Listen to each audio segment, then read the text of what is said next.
Joining us now, Texas Congressman, 1st District, Louie Ghomert. Congressman, great to have you back on the John Fredericks Radio Network across Virginia. Always good to be talking to you, even on such a dismal morning in Europe today. I mean, it's horrendous. We were saying earlier when we got on the air at 6 a.m., you know, I get up at 3:30 every day. You get up, you get coffee or whatever, you go to your computer, try to find out what's going on, and you're hit smack upside of the head, 28, 29 people now dead. People just going to work, Congressman, just trying to feed their family and get to their jobs, indiscriminately blown up by another one of these suicide bombers. You know, you almost feel like the entire European continent now is becoming like living in Israel, where you get up every day and don't really have any idea if you'll ever get home from work. What do we do? Well, it's much worse than living in Israel now, because in Israel, they know radical Islam is a problem. They've got that. In Europe, they're still lying to themselves and acting like the best thing that can happen to Europe is uncontrolled immigration that includes lots of radical Islamists. And so, look, what do we do? I think one of the most disturbing things that we find, Congressman Ghomert, right now is we have no plan. There is no policy. There's no AUMF. There's no authorization for troops. You know, I get many of your colleagues on my show day after day, and I get this answer. Well, we need to put a coalition together of Arab nations that are going to put troops on the ground. Congressman, there is no coalition. There are no Arab troops. They're not going to just pop up out of the sand one day. So what do we do? You can support the people that are trying to fight radical Islam. And that includes very few people, but it includes Israel. It includes Egypt under the current leadership. And this president, this administration, still wants to punish Egypt, and they want to punish northern Iraq, the Kurds, the only people in Iraq as a group that were not throwing down their weapons and running. But you support the enemies of our enemies.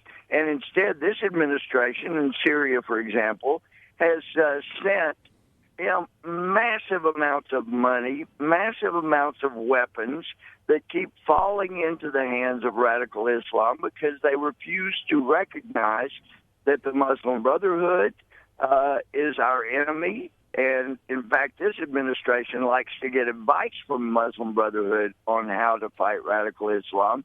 And as our Muslim friends in some of the countries in the Middle East and North Africa ask me, how is it you don't understand in America that the Muslim Brotherhood has been at war with you since 1979?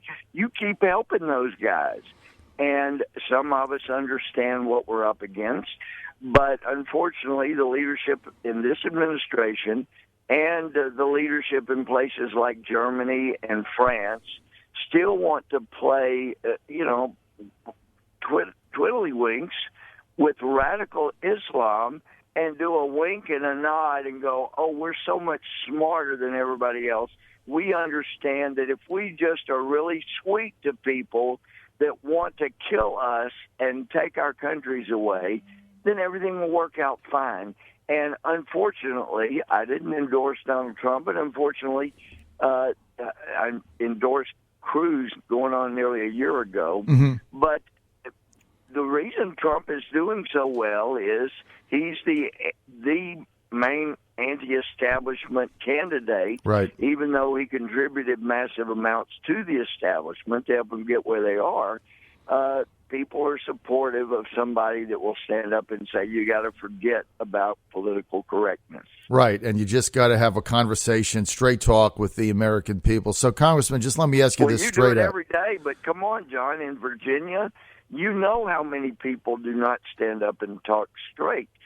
Thank God for people like David Bratt and some others, but there's just an awful lot of people, even in the United States and in beautiful Virginia, that still don't get it. Right. Well, don't forget our good friend in Southwest Virginia, Morgan Griffith, who also stands up for what he believes in Morgan's every day. A good guy. Great guy. He's a salt of the earth. Him to our ranks of stand-up people from Virginia. He's the kind of guy, Congressman, if you're in a trench, you want him there. He's got your back. He's the salt of the earth. We're with Congressman from Texas, Louie Ghomert. So, look, I'll just ask you straight out. We have a congressman here in Virginia, Scott Ridgel, 2nd District, said if Trump's the nominee, he's not backing him. He's going to go third party. If you're a Cruz backer, I'm for Trump. If Donald Trump's the nominee, is Louie Ghomert going to get behind him? Well, as I said yesterday on Fox News, or Fox Business, I guess, yesterday, look, I was prepared to support whoever the Republican nominee is. But I was hearing Donald on with my friend Sean Hannity yesterday saying, yeah, Ted, the liar Ted, biggest liar I ever met. Well, he knows that's a lie. The truth is Ted was the most honest and honorable of the 17 people running. Those of us who were in the trenches fighting against our Republican establishment, no, Ted was there in the trenches with us. He never said or did one thing that was inconsistent with our strategy to try to stop the amnesty that the Gang of Eight were pushing, as was Boehner and, some of the leadership in the House. Right. So I said yesterday, I was prepared to support Trump or whoever the Republican nominee is, but if he's going to keep calling the main fighter we had on the Senate side, standing up, taking the blows, he's going to keep calling him a liar. It's going to get really, really tough for me to support a guy that will lie and say that about Ted Cruz. He ought to be working together with Ted and not calling our best ally in the Senate a liar. It's really starting to irritate me to the extreme. You know what? I can appreciate what you're saying, and I did feel the same way. I thought there was a lot of good things in the sit-down with Sean Hannity that was taped and played there were a lot of last night. I think we got to get beyond the little Marco lying Ted thing. I just think we got to get beyond it now and really get serious. This is too serious. Right. And we need people like that will stand up and look the administration in the eye, whether it's Republican or Democrat, and say, enough already. Our country's at stake. We're coming together, and quit using little cute names like that. Anyway, I'm glad Ted's in the race. I supported him because I agreed with him more than anything. I had concerns about Trump's past. Is there going to be a desire to go back to the things he supported all his life? Mm-hmm. But I'm telling you, the answer is certainly not on the Democratic side of the equation. And obviously, if there's a third party, it will be like our friend Ross Perot that ends up handing it off to Clinton. This country's in such trouble, and it's accentuated again today with what's happened in Europe. We have got to have strong leadership, and the American public sees, okay, enough already. We're headed to where Europe is right now unless we get leadership that recognizes the problem. You can't have open borders. We do need a wall, not for the whole distance, but for part of it for sure. And we have got to get serious about defending this country against all enemies, foreign and domestic, and especially when the FBI director says we got ISIS in every single state. Mm-hmm. It's really incredible. Congressman, on Sunday, President Obama goes to Cuba. Raul Castro, basically a tin horn dictator, doesn't meet our president at the airplane. He met other heads of state. He met the Pope earlier in 2016. He doesn't meet the president. The president, in this time of tragedy, of course, he didn't know when he went to Cuba that we were going to have another terrorist attack. But you got Castro wanting us to give back Guantanomo, and this president is wanting to do that. He's wanting to put the well-being and the safety and the lives of the American public at risk just so he can try to play politics and give Guantanamo back. But I'm telling you, that will be the straw that breaks the camel's back. If he ends up trying to give away Guantanamo, he cannot do that legally. It would be illegally for him to do it, and if he pulls that, we've got to get a new president before the end of the year. Is Congress able to stop that? Yes. How? Well, John, we get back to the problem of why we're so desperate to have a real leader for president, because we have not had strong enough leaders in Congress between Boehner and McConnell.